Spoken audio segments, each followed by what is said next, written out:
If you want to take your forehand to the next level, it's going to be important that you learn how to hit different types of forehands.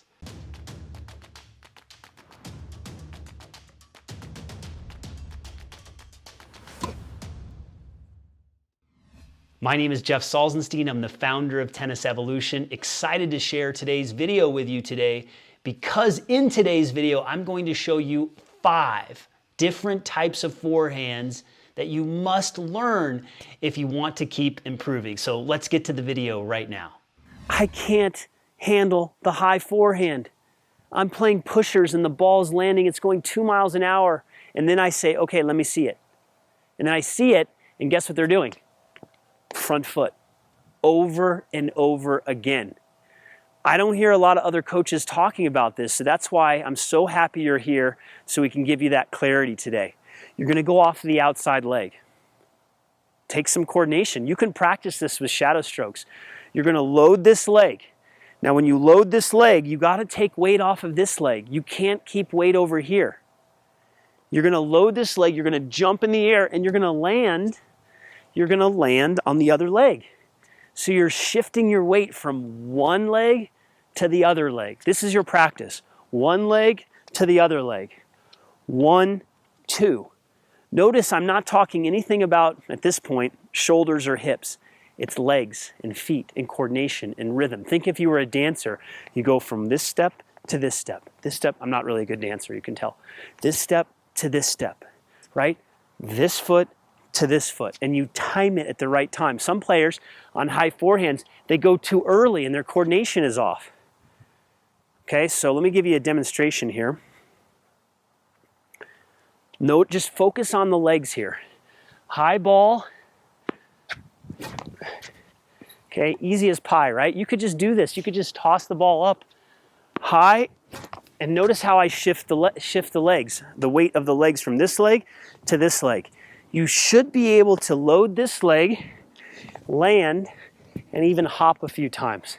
You shouldn't load and land and be stumbling. You should be on balance. Very, very important. Here, here. Amazing, right? It's going to take you to the next level when you learn this. You can improve your low forehand without a partner on the other side of the net. I'm going to reveal how and why today. Now, the why is that you get a lot of forehands that are low and you're probably struggling with it. And there's a good chance when the ball's in the middle of the court and it's low, you're down here and you might even be lunging for the ball, or you might be getting set and reaching for it. Maybe you're mishitting and missing too many balls in the net. You're also probably getting wide balls that are low in this part of the court, particularly in doubles, but even in singles as well. And you're hitting and you're reaching. And you're off balance, and you're just not getting enough on that ball, and they're running you to the other court. Maybe you're not even making that ball, and you're getting run to the other court. Maybe you are making that ball, and then you have no chance on the next ball. Well, we got to figure out how you can move to this ball and swing correctly. When the ball's in the middle of the court, coming right at you, what I teach is what's called a carioca footwork pattern. And so when the ball comes low, you want to hit it off your front foot, and you want your knees bent. I know in another video I've talked about how you don't want to bend your knees on your forehand. The low forehand is definitely a time where the knees are going to stay bent and you're going to be pretty low, okay? Because the ball is low. You've got to get down to the level of the ball, all right? But make sure that when you hit this ball, you're not popping up or you're losing your balance. We have to teach you dynamic balance, dynamic movement. So when you hit this ball, as you're hitting it, I do what's called a carioca footwork pattern. Again, this is a ball right at you. Front foot, swing, this foot comes behind and this foot comes forward. Watch again. Front foot, behind, 2, 1, 2, 3. It's like a dance move. 1, 2, 3. Okay, you want to see it with a ball? You're not going to get this forehand a lot. But again, you can be aware of it. It's low, 1, 2, 3. Okay, so instead of being here and swinging, use some dynamic movement and flow through the ball when it's low. The lower the ball, the higher the ball, the more that we move through shots, okay? We don't stay static. We don't get set here. We don't get set here. That's a golden tip right there. Move through your shots when you're under stress. This is the difference between being at this level and this level, is movement.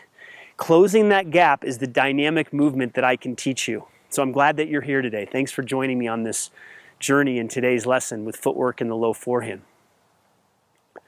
The wide forehand. When it comes low, what do? We run over to the ball, and instead of hitting off of the front foot and reaching, we learn to open up our stance and hit it off of the outside leg.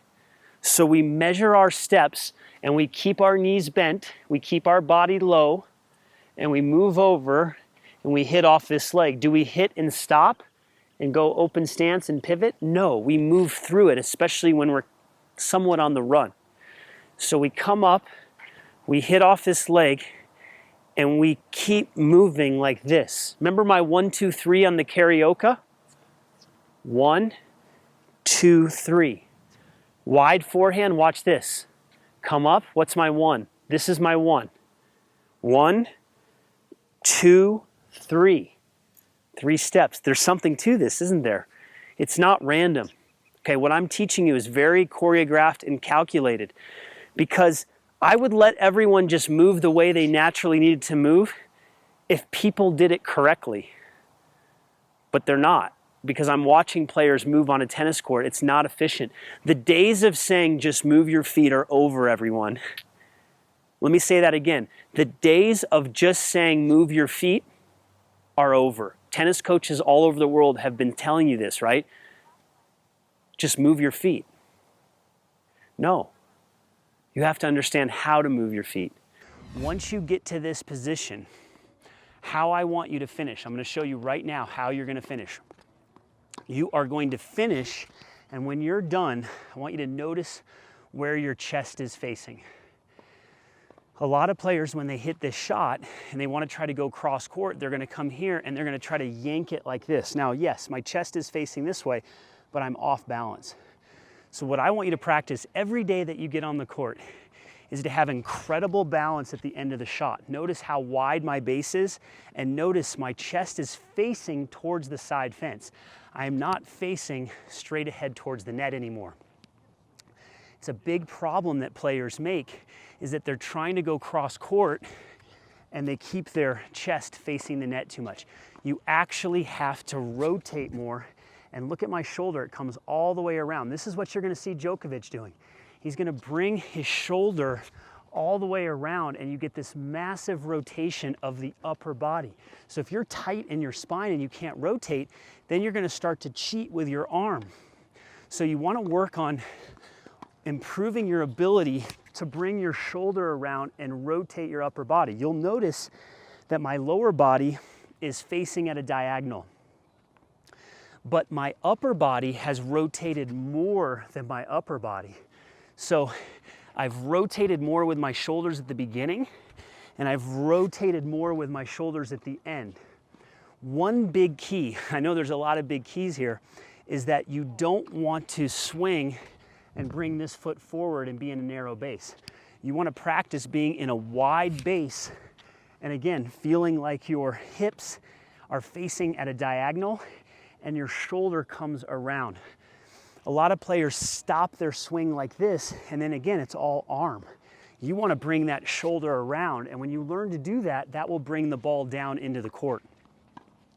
So let me demonstrate that right here. I want you to pay attention to my shoulder. I want you to pay attention to my upper body and my lower body, how it finishes. So that was perfectly in the corner. Didn't even mean to hit it that great. I didn't mean to hit it that short to have it land at the service line with incredible angle. It's all because my body, I was in a good position with my lower body, and I brought my shoulder around.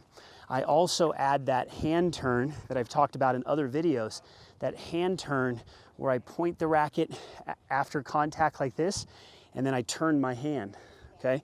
Let's watch this again. Notice my body position at the end. And look at my shoulders. It comes all the way around. I don't stop my swing. So many players are stopping their swing. And so this is a huge key to be able to get a great body position at the end. So here's what I want you to do. I want you to focus on your follow through at the end of the swing. Now, it really depends on what type of grip you have. I have a semi-Western grip, so this is going to work for me the way that I'm about to show you.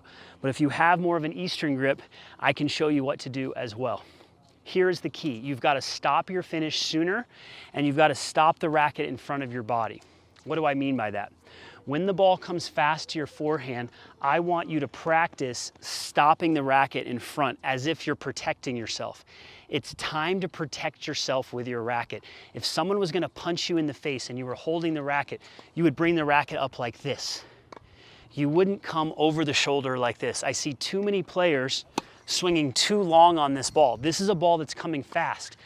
The faster the ball comes, the shorter the follow through. Let me say that again. The faster the ball comes, the shorter the follow through. The slower the ball comes, the more you can follow through. Here's another tip. The faster the ball comes, the less you rotate. So let's get into the finish, and then we'll talk about rotation next. So I come out of the serve, the ball comes fast, and look at how I stop the racket. Even when I tell people to do this, they still go too long. So what I want you to think about doing is when you swing, stop the racket right after you make contact with the ball. So if you have to practice for a while where you focus on stopping the racket right here, okay? Right as you make contact, that's what I want you to do on this ball. Remember, this is a fastball, not a slow ball. Fastball coming out of the serve, stop right away. Everyone I work with, no one I work with goes too short on this. Everybody goes too long. So what I do is I look for patterns, and I see patterns when players struggle with this shot, and then I come up with progressions. And the first progression is to stop the racket, protect yourself with the racket. You are guarding yourself. You are protecting yourself from getting hit. That's the key. If you have a semi-Western grip, the strings are going to face the net like this. So it's not going to go like this. It's going to face the net like this. I'm also going to tell you that I would not advise a buggy whip on this. If the ball bounces a little bit higher, you could try a buggy whip. I see a lot of players just flip up with the racket. This is not the time to do that. What you want to focus on doing is working on extension and catching the racket in front of you. Just protect yourself. Protect yourself, okay? Huge concept. Protect yourself with the racket. Now, if you have more of an Eastern grip, even towards a continental, but I'm going to show you an Eastern grip, what I would do is I would stop the racket right here. Now you see the strings are not facing the net, but you're stopping. You're essentially absorbing the ball, accelerating and stopping, just like you would do on a fast ball if a ball came fast on a volley. You're shortening your follow through. Don't worry about your backswing right now. I know some coaches will tell you to take a shorter backswing. That's important, but I want you to work on a shorter finish. Learn to accelerate and stop the racket in front of you. If you go too far, I want you to bring the racket back like this. Come here, bring the racket here. You can go up too. I like players going up, so almost the hand is covering the face. The point that I want to make is that your follow through matters here. Your follow through and your consistency with your follow through matters. If the ball comes fast, you're going to panic and do lots of weird stuff with the racket. I want consistency over and over again. Okay, let's get into the swing path. And this is where my teaching is really going to be different than what you're hearing from other coaches online and even on the court. I teach what's called an outside to inside swing path. So when you make that first move, notice where my hands and where the racket goes, it goes away from me with a bent, relaxed arm. It doesn't go out straight like this. I don't want the arm straight. I also don't want to be in too tight.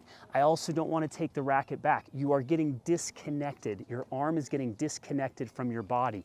You want everything to be connected. So I like the arm to be bent, but it's away from me. It's outside my body, out here. Now, the swing path, instead of going forward like this, I see a lot of players, watch my arm position. The lower arm is doing the work here, and I'm going forward and down. It's a chopping effect. See this with a lot of players. You want to go from outside to inside. So you're going across the body. Now, here's the mistake you're going to make if you try to copy me or model me. You're gonna go too fast. You have to go slow. So when you're working on this, you can set the racket like this and you can go slow. Now, when I say slow, I am still accelerating at the contact point. But what I see players do is when they swing, they keep swinging fast. So when they make contact, they continue to accelerate and they swipe across the ball. Here's the big payoff tip here with the swing path.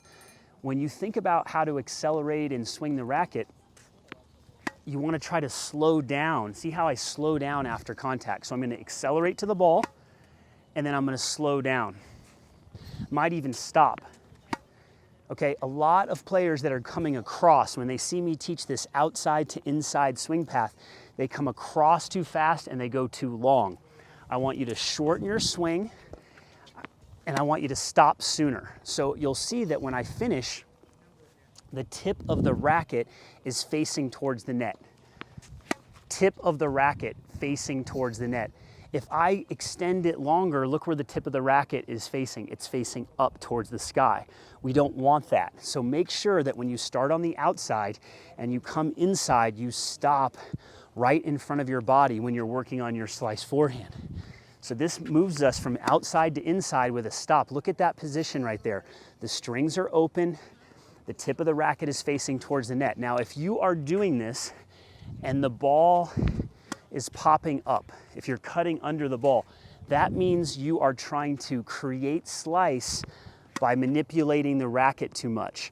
You have to set the racket and think, if you have the right grip and you have the right first move, from here, you're gonna think of hitting flat on the ball because the strings, the racket face is already open at contact. You do not have to create the slice. This is a big problem that players have. They try to create slice with their hand and you don't have to. If this part is correct, if the grip part is correct, you think of hitting flat because the racket face is already open.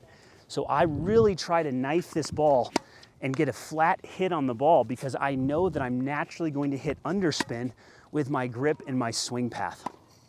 The other thing I want you to consider is when you swing from outside to inside, we want to create side spin. The side spin is where you get this ball control and feel. So think of hitting, even if you go cross court, I want you to feel like the ball's going to bounce and it's going to bounce to the side more. It's not going to continue to go in the direction you hit it. Even if you go cross court, that's the outside to inside. You're trying to create side spin on the ball and you're stopping the finish like this. Outside, inside, not forward and down. Now, a little bit more about the swing path and about how to really get this down if you have a tendency to chop and use your lower arm. Hold your shoulder like this and feel like you're moving from the shoulder instead of the arm. This is a big habit that I want you to change. You're going to set this shoulder and you're just moving with your shoulder. So if I toss the ball, I'm moving my shoulder like this and my arm is along for the ride. That can really help you a lot as well. Some of the big keys that I want you to take home here are getting that outside to inside swing path and then stopping your finish. Really memorize your finish, especially when you hit a great one. Hold the finish for 2 seconds. Okay, I like to have my players, when they swing, if they go too long like this, we bring the racket down to the right position. This time I'm going to stop sooner. Stopping sooner is one of the big keys right here. And I hold it, 1 1,000, 2 1,000, I'll get 3 1,000. That's a huge key, is holding the finish and memorizing your finish. If you go too far, you bring it back. Now, I hope you enjoyed this video. Leave a comment or question below. I'd love to help you out. And before you go, I've got a great free gift for you. It's a free membership to Tennis Evolution, no credit cards required. All you have to do is click the button below to get started, or somewhere in this video. Let's get you inside the Tennis Evolution app and accelerating your learning and your progress. Thanks for your time today, and we will see you at the next lesson.